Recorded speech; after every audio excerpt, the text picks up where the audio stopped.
दोस्तों, stock market एक ऐसा प्लेस है जहाँ से लाखों नहीं करोड़ों रुपये बनाया जा सकता है छोटी सी इन्वेस्टमेंट से। मैं एग्जांपल के लिए आपको समझाता हूँ। जैसे बजाज फाइनेंस का शेयर था 2010 में, ये 350 रुपये का चलता था।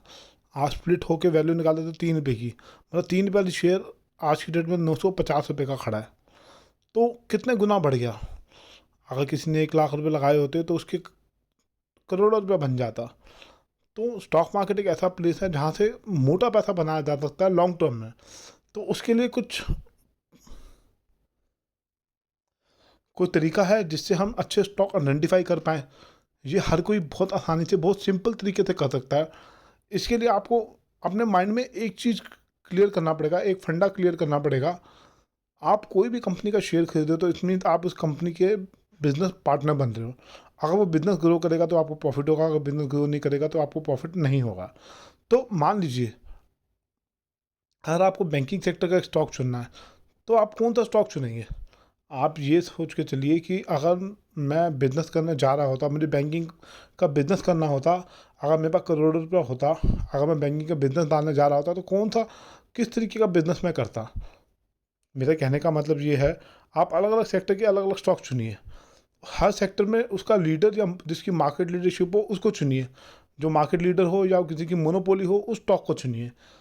कहने का मतलब ये है कि अगर मान लीजिए मुझे गाड़ी बनाने वाली कंपनी का कोई स्टॉक चुनना है तो मैं किस तरीके से इसको, मेरी अप्रोच क्या होगी। मेरी अप्रोच ये होगी, अगर मुझे गाड़ी का बिज़नेस करना होता तो मुझे खुद की फैक्ट्री डालनी होती और गाड़ी का बिज़नेस करना होता, किस तरीके का बिज़नेस मैं सेटअप करता। मारुति सुजुकी, महिंद्रा महिंद्रा, इस टाइप का मैं एक लीडर बनता, या इस टाइप के मैं अच्छे बेस्ट प्रोडक्ट निकालता जो मेरे मार्केट में काफ़ी अच्छे बिकते, जिससे काफ़ी अच्छी सेल होती, रेवेन्यू जनरेट होता, प्रॉफिट जनरेट होता। तो मैं किस तरीके का प्रोफेशनल मैनेजमेंट सेटअप करता। तो मैं बिज़नेस करता तो मारुति की तरह बिज़नेस करता, जैसे मारुति का बिज़नेस करने का तरीका है, जिस तरीके के उसके प्रमोटर हैं, जिस तरीके का उसका बिज़नेस एम्पायर है, मैं ऐसा बिज़नेस एम्पायर खड़ा करता। तो इतना पैसा तो मेरे पास नहीं है 1 मिनट के लिए। तो अगर मेरे पास पैसा होता तो मैं इस तरीके से मैनेजमेंट सेटअप करता, इस तरीके का एम्पायर खड़ा करता। तो उसी तरीके से मैं मारुति का स्टॉक ले लूँगा। उसी तरीके से मुझे अगर बैंकिंग में अगर चुनना होता कि मुझे बेस्ट बैंकिंग स्टॉक कौन सा है, जैसे एचडीएफसी बैंक या आईसीआईसीआई, इन दोनों में से एक में चुन लेता।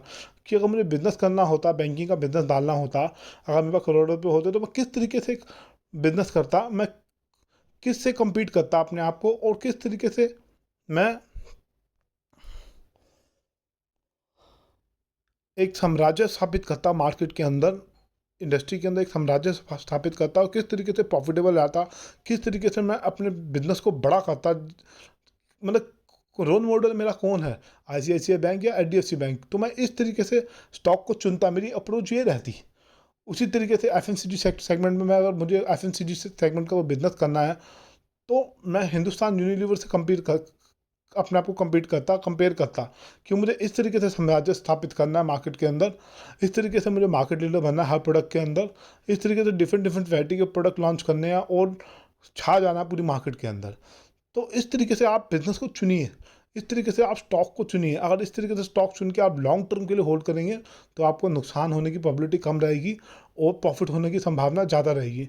काफ़ी सारे लोग कहते हैं कि किसी के दादाजी ने एमआरएफ के शेयर खरीदे थे 90-80 में, तो आज उसकी वैल्यू करोड़ों में है, या विप्रो के शेयर खरीदे होते 1990 में या 80 में, उसकी वैल्यू आज की डेट में हज़ारों करोड़ों में बन चुकी है।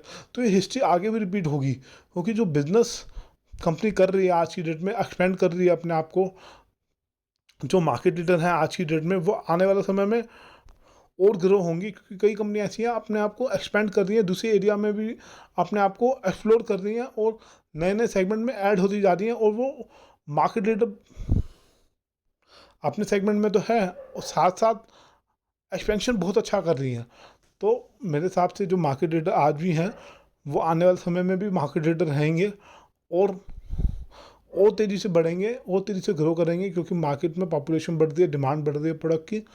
तो इस तरीके से आप स्टॉक को चुनिए, क्योंकि अगर आप इस तरीके से स्टॉक को चुनेंगे तो आपके दिमाग में जो एक क्लैरिटी रहेगी कि मैंने जिस स्टॉक में इन्वेस्ट किया है वो आगे भी अच्छा करेगा। बाकी कोई ये रिकमेंडेशन नहीं है बाय सेल हुड की, ये वीडियो छोटी एजुकेशन और नॉलेज शेयर करने के पॉइंट ऑफ व्यू से ही है।